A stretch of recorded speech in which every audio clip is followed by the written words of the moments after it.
ঢাকার কেরানীগঞ্জের আটিবাজার কুলচর গ্রামে গৃহবধূ তানহা আক্তার লামিয়ার রহস্যজনক মৃত্যু ঘিরে এলাকা জুড়ে তীব্র চাঞ্চল্য ও শোকের সৃষ্টি হয়েছে। পরিবারের দাবি এটি আত্মহত্যা নয়, পরিকল্পিত হত্যাকাণ্ড। তবে পুলিশ বলছে ময়নাতদন্তের প্রতিবেদন না পাওয়া পর্যন্ত মৃত্যুর প্রকৃত কারণ নিশ্চিত করে বলা সম্ভব নয়। পশুপাখি ও প্রকৃতিপ্রেমী তানহা আক্তার লামিয়া পড়াশোনার পাশাপাশি নিজ হাতে গড়ে তোলা একটি ছোট খামারের হাঁস মুরগি ও পাখির দেখাশোনা করতেন। বড় বোনের বিয়ের পর তিনি পরিবারে থেকে কলেজে যাতায়াত করতেন। কলেজে যাওয়া আসার পথে স্থানীয় ইন্টারনেট ব্যবসায়ী তানভীর আহমেদের সঙ্গে পরিচয় ও প্রেমের সূত্র ধরে তার জীবনে বড় পরিবর্তন আসে।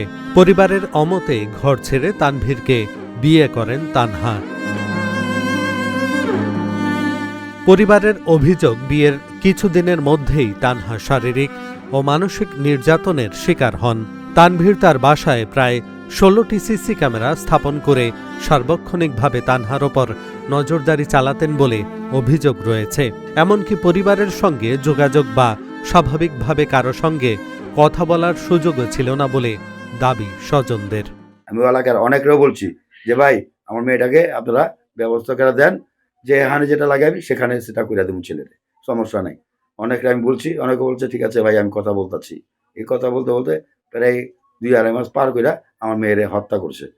হত্যা কইরা রাত্রে আমাকে ফোন দেয় টিঙ্কু আজি যে ভাই আপনি কোথায়? আমি দোকানে শুয়ে রয়েছি। ভাই আপনি জলদি করে আসেন, আপনার ভাবিরে জানায়েন না, আপনার ভাবিরে জানেন না, আপনি জলদি করে আসেন, আপনার মেয়ে তো মারা গেছে। আমি অনেক বুঝাইছি, এই ছেড়া ভালো না, নিশাখোর যাইস না, গেঞ্জাখোর যাইস না, আবার ওর মুখ ভালো না, অনেক কিছু কইছি, মাইয়া বুঝা পারিনি। তারপরে মাইয়ার কি করছে ওই জানে ভালো করে, বুঝি না। আমার মেয়ে তো এরকম ধরনের মাইয়া না, আমার মেয়ে এই ধরনের মাইয়াই না। এই গ্রামের মধ্যে থাকছে, কেউ ওর চেহারা দেখেনি, কেউ অসুবিধা নামাজ পড়ছে, পড়ছে, রোজা কামাই করেনি। আমার এই ধরনের মাইয়া আমি কি করিনি। ছেলে ওরে বাসার ভিতরে নিয়ে কিছুদিন ভালোই ছিল, আশেপাশে আমরা একটু যাচাই করে দেখছি যে কি অবস্থা।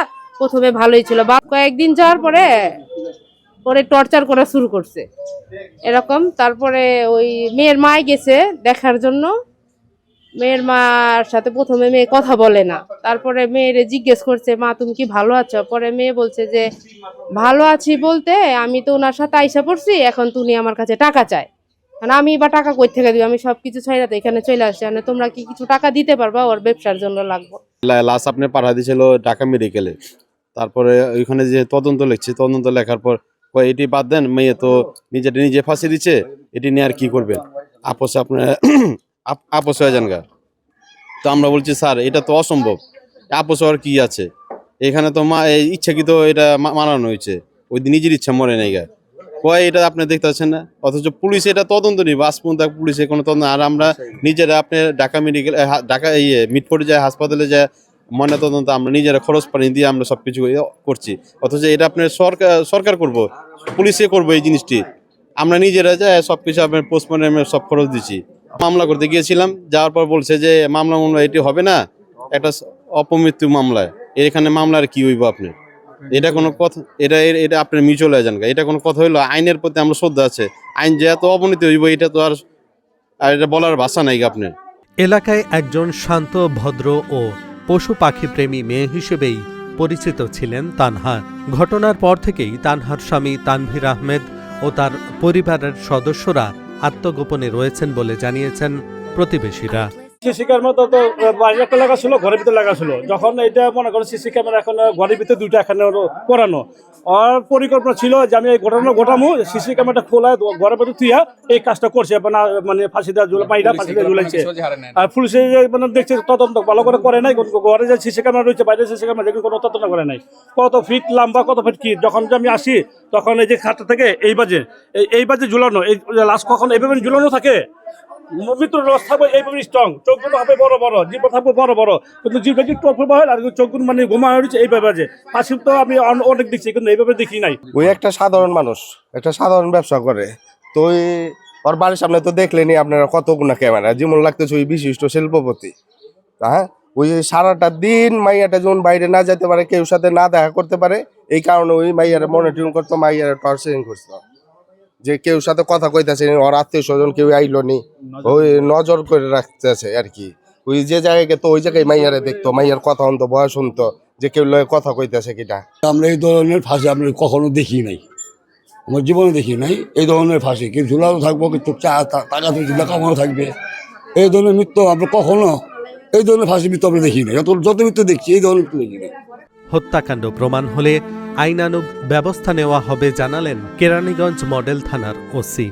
হলো যদি এই হ্যাঙ্গিং এর মতো মানে ফাঁসির মতো কোনো ঘটনা হয়, যদি সন্দেহ থাকে যে ফাঁসি হইতেও পারে নাও হইতে পারে, তাহলে সেক্ষেত্রে আমরা তো পোস্টমর্টমের মাধ্যমে তাকে খাবো। এই জন্য আমরা অপমৃত্যু মামলায় রেকর্ড হবে এবং অপমৃত্যু মামলার পোস্টমর্টম রিপোর্ট আসার পরে যদি আসে যে না তাকে হত্যা করা হয়েছে, ডাক্তার তো সুন্দরভাবে বলে দিতে সেগুলো, সেটার ভিত্তিতে আমরা ব্যবস্থা নিব। আর যদি কোর্টে মামলা করে তাহলে কোর্ট যেটা সিদ্ধান্ত দেবে সেটা হবে। ঠিক না, পুলিশের যা যা নেওয়ার আমি জানি এই ঘটনা। হ্যাঁ, পুলিশ যা যা করার পুলিশ সবকিছু করবে। শুধু কেবল আমাদের ওই একটা বিষয় কি ভাইয়া, যখন আপনি যেটা চাইবেন আপনার পক্ষে না থাকলেই সবকিছুই দোষ হয়ে যাবে।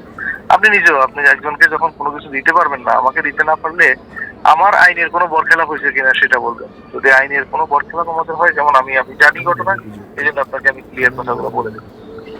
আমরা এখানে কারো পক্ষে হয়ে তো কাজ করার জন্য না। এখন সবার দৃষ্টি ময়নাতদন্তের রিপোর্ট ও নিরপেক্ষ তদন্তের দিকে। তানহা কি আত্মহত্যা করেছিলেন নাকি ডিজিটাল কারাগারে বন্দী হয়েই প্রাণ হারিয়েছেন, এই প্রশ্নের উত্তরই এখন সবচেয়ে বড় দাবি। Dhaka journal, news desk.